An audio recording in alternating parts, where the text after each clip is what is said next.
Well, good afternoon, gentlemen, and everyone who's tuned in to livemint.com and our social platforms to watch this special series of pre budget roundtable sessions. I'm Alicia Sachdev, assistant editor with Mint, and I'm excited to introduce this eminent panel that I have with me today to discuss a key growth sector in India, that's chemicals. Mr. C.K.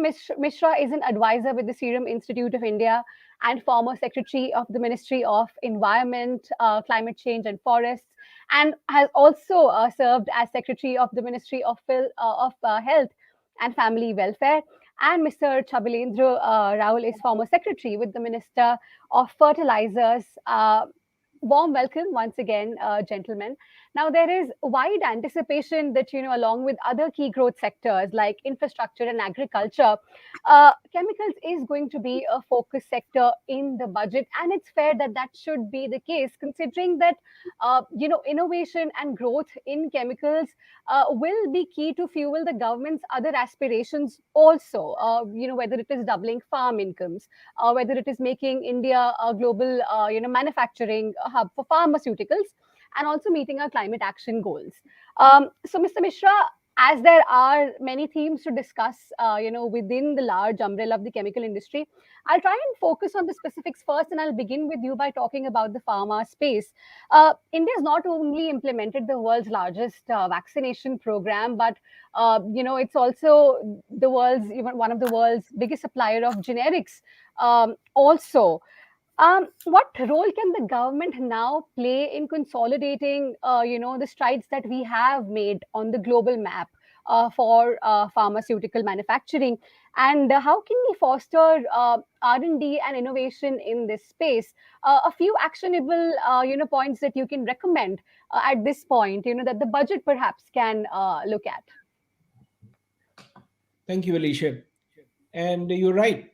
Pharma is one sector where India can pride itself on its achievement, whether it is with the generics or supply of pharmaceutical products to the world, or for that matter, the kind of record we have in vaccinating children all over the world with made in India vaccines.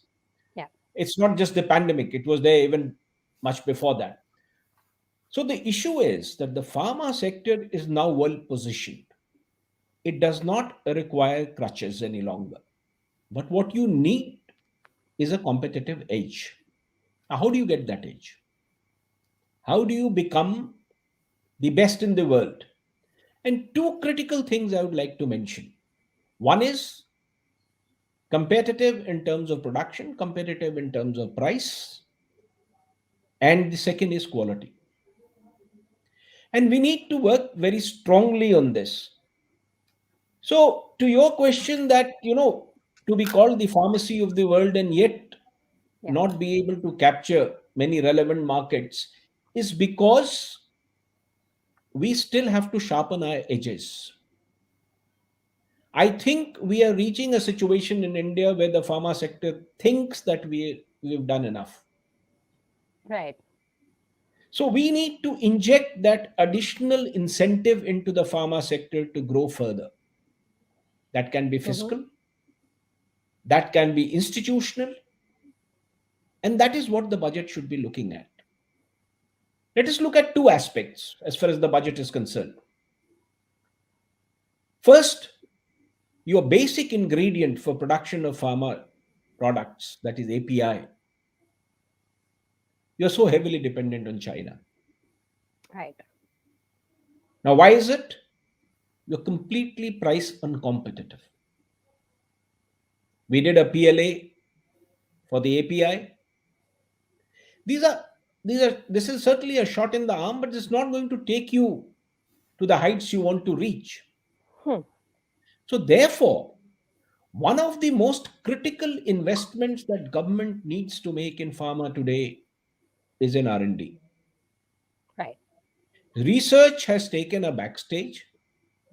Neither the private sector is investing so much in research. All the investments of an R&D in the private sector are limited to their sphere of influence outside. So we are, if I may use this word, trying to copy a lot of drugs and export it. Hmm. There is, we are not innovating with originality. Right. So as with API and bulk drugs, you know, for example, for API, we've announced parks. Three parks have been announced by government. Pharma parks. None Correct. Yeah. none of them have really moved on. We need to Not do yet. that. Correct. We need to do that quickly. If that means additional investment, it should come in. This is the sunrise sector of India, and we must focus on it, even if it means some budget outgo, because ultimately it will bring in revenues to compensate for what you spend right now. Now, Sure. one of the requirements, we please understand that pharma is a sensitive sector and we are talking about drug and health security. It's not just production and commerce, it's drug security. Certainly. Yeah. So you should be really looking at, you know, institution building. For example, we should invest on the quality of human resource that we have. Should have a Right. separate. We should set up an institution for skilling in the pharma sector. Another institution that is badly required in the pharma sector is that we need to set up an institution for research in pharma, which can disseminate without any barriers to all those who want to enter the sector. As far as fiscal incentives are concerned, I think pharma sector can do well on its own if Hmm. we are able to push them with R&D and human resources in a big way. Science must come in from government, is what I'm trying to Right. argue. And Right. then new molecules will come, new drugs will come, and India will be a big player. Right. So we need an R&D push, is what you're suggesting, so that we don't limit ourselves, with the complacency of being copycats, and then get into, the whole, production atmosphere without really innovating. I would like to, just take that thought and come to you now, Mr. Raul. Uh, in the agrochemical space as well, because our major developed economies are now looking away from China, for basic chemicals also. Do you think that for India to become that global supply hub, investments in R&D are needed? And in what form would you recommend that they should come, and what sort of policy push would the sector really require at this point in time? Uh, Thank you, Alice. The agrochemical sector, I can extend it to also the fertilizers because Right. of the domain expertise I have in that field. And as Mr. Mishra has said, in pharmaceutical, there is a need for R&D and a push from the government. Similar is the situation in case of fertilizers and agrochemicals. The kind of technology we are using, for example, the ammonia and urea processing, it is 1 century old. Throughout the world, that is also the dominant Haber-Bosch technology. But Right. we have now new frontiers of technology coming up, particularly green ammonia and green hydrogen, which will substitute the Haber-Bosch Absolutely. technological process.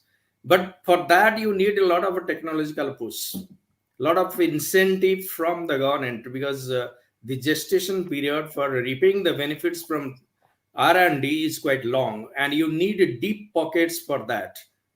And the fertilizer companies or the agrochemical companies in India, they don't have that much of a deep pockets. There are very small and marginal players in agrochemicals. In fertilizers, Hmm. yes, there are large players, but still they don't have deep pockets to spend on R&D. So my view is that in both the sectors, agrochemicals and fertilizers, government should create a dedicated R&D fund. The institutional framework is also lacking. In fertilizer particularly, there is hardly any R&D institution in the country. We all depend upon what has been done elsewhere, and we just import the technology from 1940s onwards. We have not invented or we have not developed any technology in fertilizer field. So that is the requirement, and I hope the government in the present budget they may make some kind of provision and institutional framework. There Hmm. was talk of creating an omnibus fertilizer enactment which will take care of all these loopholes. So hope there may be some move in that direction. Right, sir. So the common thread clearly in what you and Mr. Mishra mentioned is that there needs to be more and more effort and investment towards R and D, and creating an institutional framework also to enable that these R and D investments lead to fruition. And of course, in the case of agrochemicals and fertilizers, like you said, players who do not have the scale or the capital to invest that heavily in agriculture, in innovation, need to be incentivized a lot more to make us globally competitive. Mr. Mishra, coming back to you again, you mentioned that while we have set up pharma parks, they are if I'm not wrong, still at the notification stage. Those pharma parks really haven't been they haven't come together yet. We haven't really seen the fruits of that on ground as of now. And the API, the PLI scheme for API manufacturing as well. While we did see, great and widespread interest from several pharma companies, you say that just copy pasting, the formulas that were earlier working is not going to give us that competitive edge. Now, how can this PLI scheme, which has already been notified, is in effect, how can that be fortified further or enhanced or refined to ensure that the loopholes that you mentioned, or perhaps the challenges that exist even now, can be addressed? Yeah, well, let me first answer your last part, then I'll go back to some of the issues relating to the sector.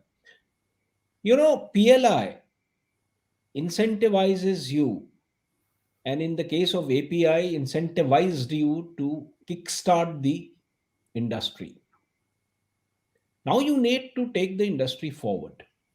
So, to do that, one of the biggest contributions of the budget of the government could be to, let's say, expand the number of pharma parks, get state governments involved, and Hmm. invest in the infrastructure and the technology that is required to set up a pharma park. See, Right. there are two other issues regarding pharma which we must remember in terms of the problems.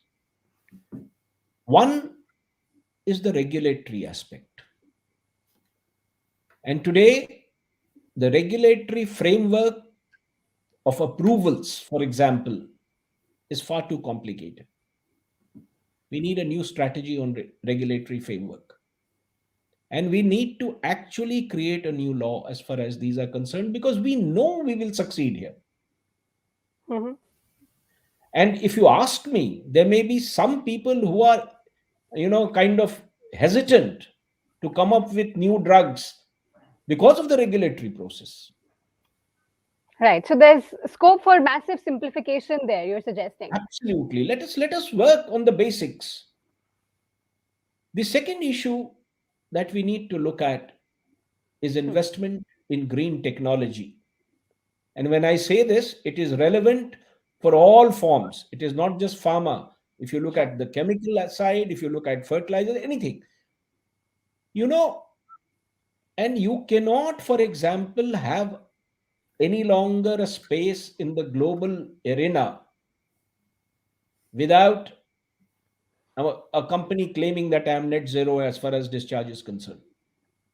India has made commitment to the world in the climate change Yeah. scene. And if there is one sector which requires massive change in attitude and investment, it is the chemical pharma sector. You know, it's not just about adhering to world standards. It's not just about India's commitment to climate change. It's your own life Sure. and your acceptance abroad. Please remember. Therefore, Absolutely. I think one major chunk of announcement that can be there is incentivizing and financing, if not wholly, partly green technologies in these areas. Right. That will go a long way in promoting this sector. The current efforts at API that you pointed out are limited. Hmm. For years, we have ignored API because we were so heavily dependent on China and the Yeah. supplies. Now, at least, there is a recognition that APIs are critical. Hmm. If you want to be the leader, you must have the basic. Sure. Otherwise, you will not. Therefore, I think on the pharma side, the entire incentivization needs to be fiscal incentive, is what I'm talking about, needs to be on the API side. The pharma Right. sector will take care of the rest of it because then they become cost competitive. So when you say, while of course it's very evident that that it's only now that we have come alive to the API challenge and the fact that we were extremely import dependent. When you say that the effort has been limited, would you also be indicating that there could be more allocation towards this PLI scheme, which would further help matters or encourage more I think no. participation? I think we need to broaden the scheme to include many other aspects of the API. Sure. We need to broaden the scheme. In fact, API is one thing where whoever wants to do whatever will work out. We should be open. This is not to say that it has not worked, but it has worked only to an extent. And please understand that such incentives are not going to be permanent in nature. Right. We They need aren't. to create Right. institutions and thoughts which are permanent in nature. It's not just about structure, it's about the thought process. For example, let me now, if I have the time, Sure. let me now talk about, for example, the chemical sector. Now, in chemicals, you have a position, whether it is in Asia or in the world, and you have a leadership position. But your basic chemicals are still being imported. That is where the manufacturing and innovation in Make in India needs to come in. That is where, it's not about providing crutches. I always say the fiscal incentives provide crutches. You need to withdraw those crutches and put the feet on firmer ground. Sure. Right. For example, now look at the environmental issues of chemical industry, for example. What is it that they need really? You have chemical units, small and large, scattered all over the country. I think time has come when, with an integrated green infrastructure, you need to create chemical zones where the hazard is less to the people and your production goes up. Those are the things you need to invest in. Those are the investments that I think the chemical production industry needs today. Majority of them Right. in a small sector. Sure. To convert them to large units, you need to do this. Absolutely. And in fact, that's just what Mr. Raul was also suggesting, that, while there are many small units which, do undertake production, of fertilizers and agrochemicals, there isn't enough by way of R&D, wherewithal that they have. And so then coming back to you, when we talk about fiscal incentives, like Mr. Mishra has also pointed out, they usually come in a more temporary form. They act as an initial enabler. It can get production started.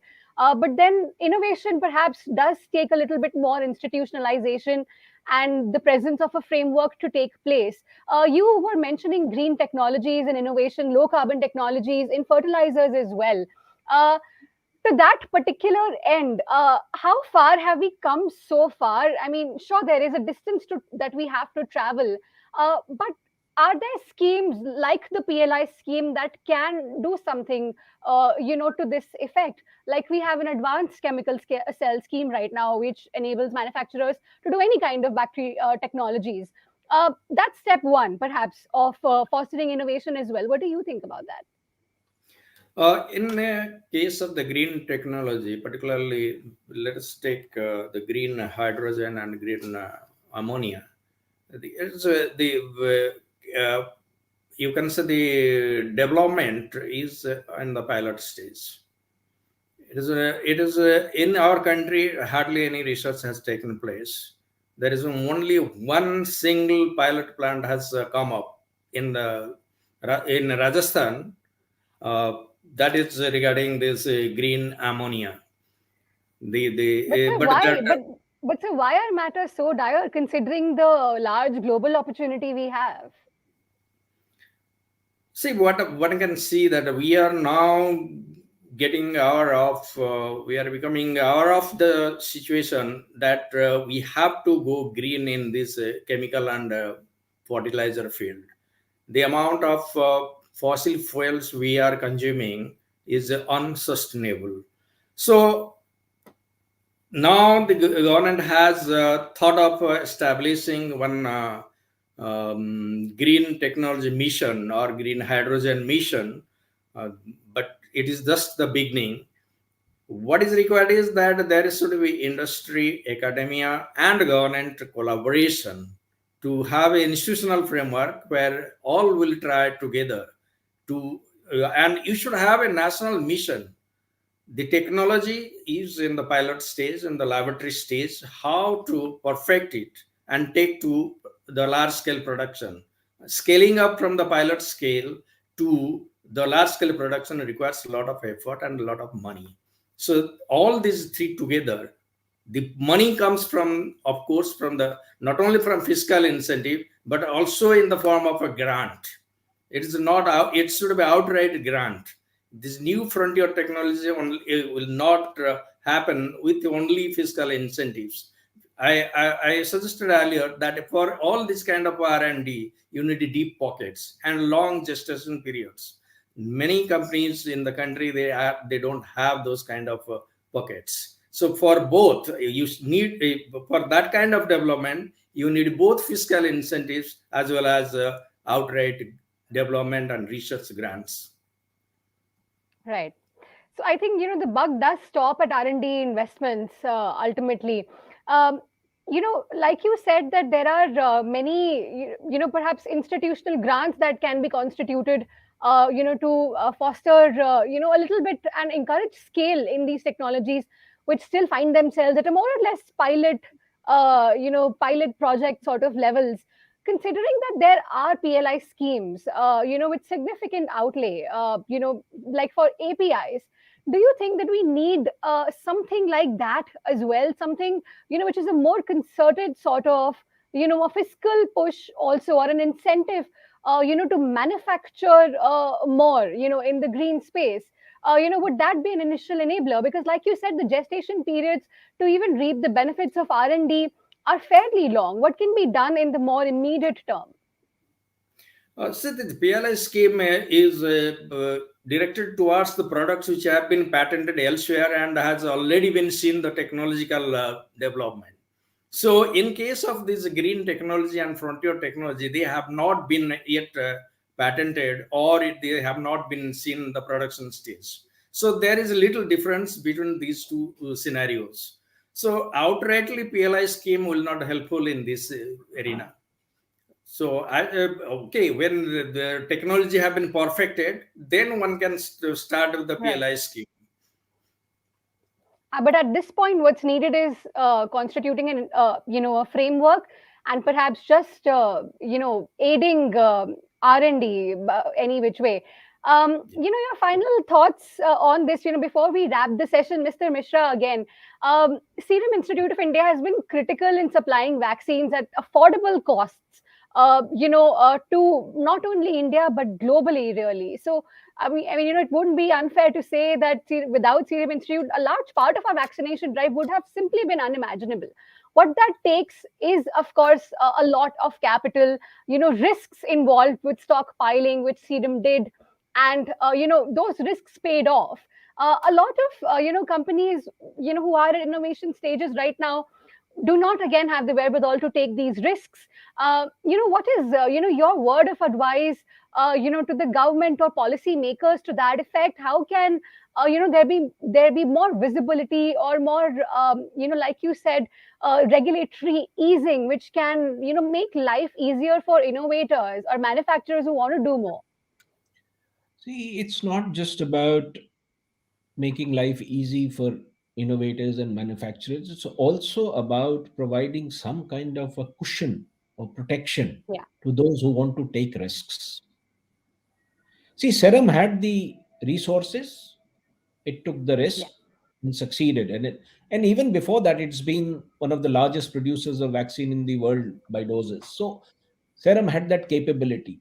But we need to create many more such institutions by kind of supporting risk taking, Right. both in terms of production and in terms of innovation.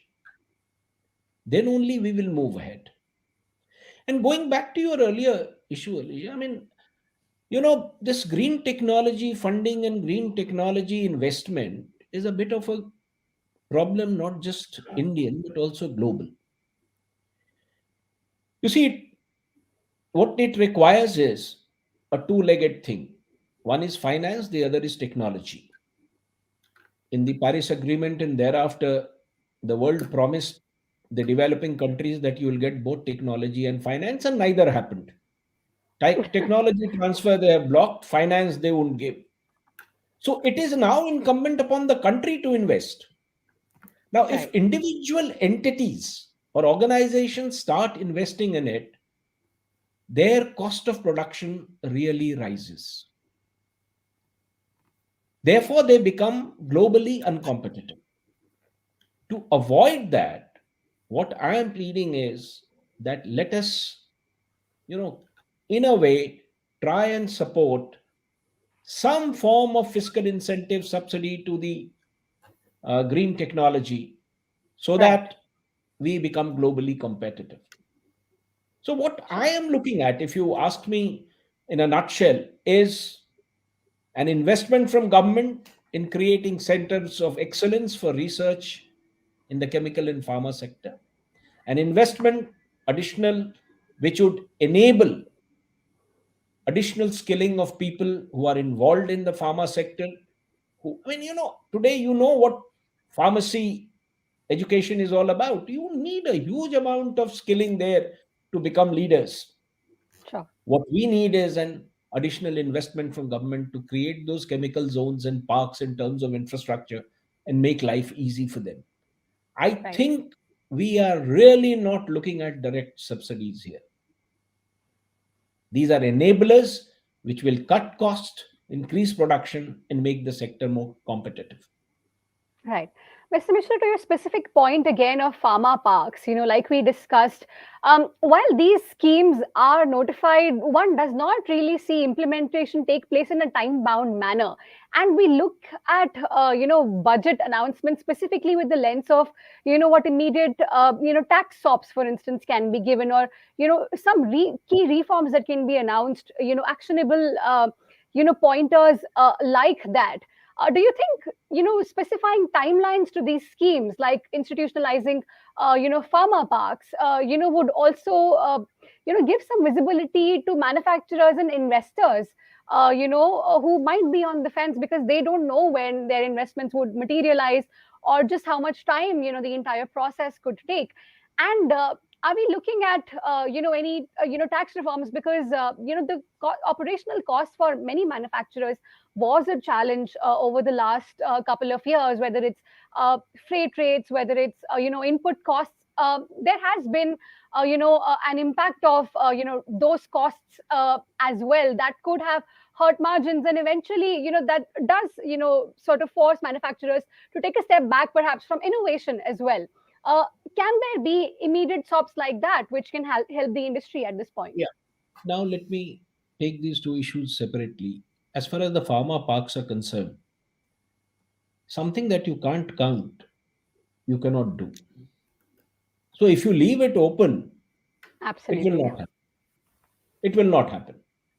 And somebody has to be accountable for the fact that a major announcement of government has not been implemented, should be implemented.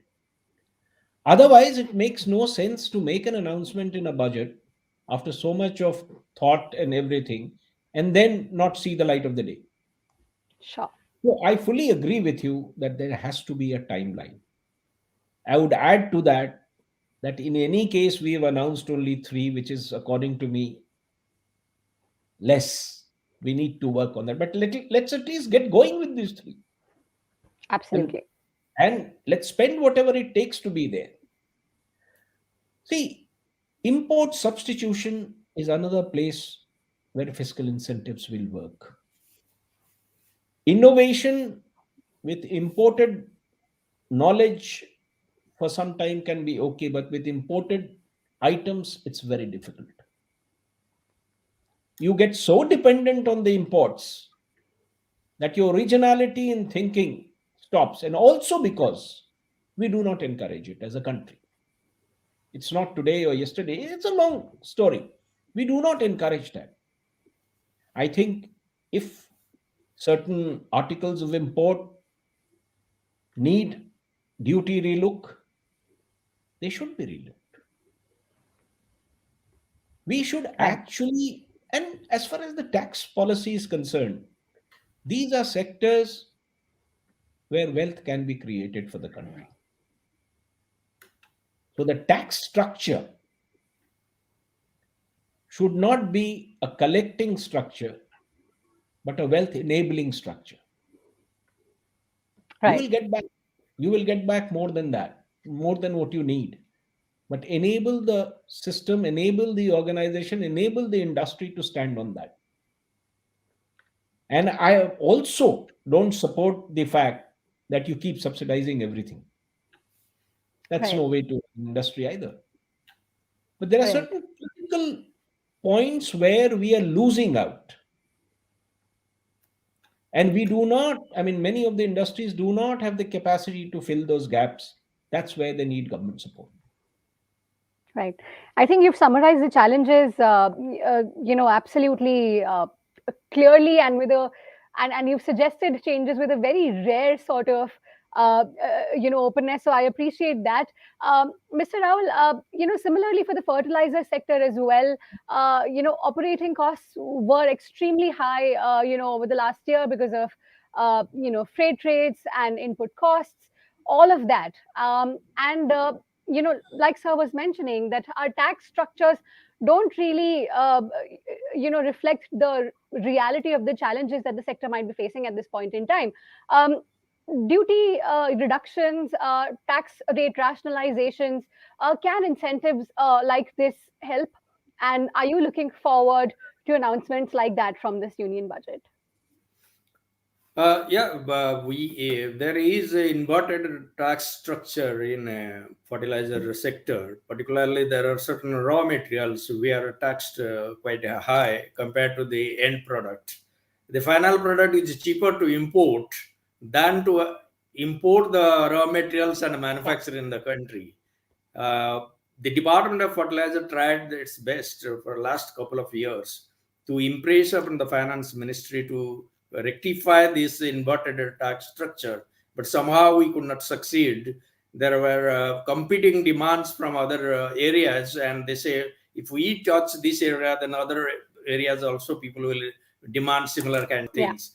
Yeah. But I hope now the situation has become a little more troublesome.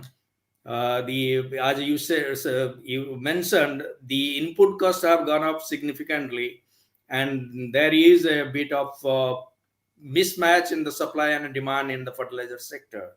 So it is a high time also you encourage production of more fertilizers in our country. And here the technology is already there, and here a PLI kind of scheme can help. I expect that the PLI scheme should be extended to the fertilizer sector. For example, we have in the DAP sector, the capacity utilization is only 60%. There is enough of unutilized domestic capacity in the country, and we Hmm. import huge quantity of DAP from the rest of the world. Because of the recent disruption, sometimes they say it is intentional, we are not able to get sufficient quantity of DAP from the international market. So it is high time we encourage production and encourage full capacity utilization in the DAP sector, DAP and NPKs sector also. So here also the tax structure, if we take little bit of incentive structure, where it pinches the manufacturers, domestic manufacturers, we should give more encouragement by rectifying this inverted tax structure. Right.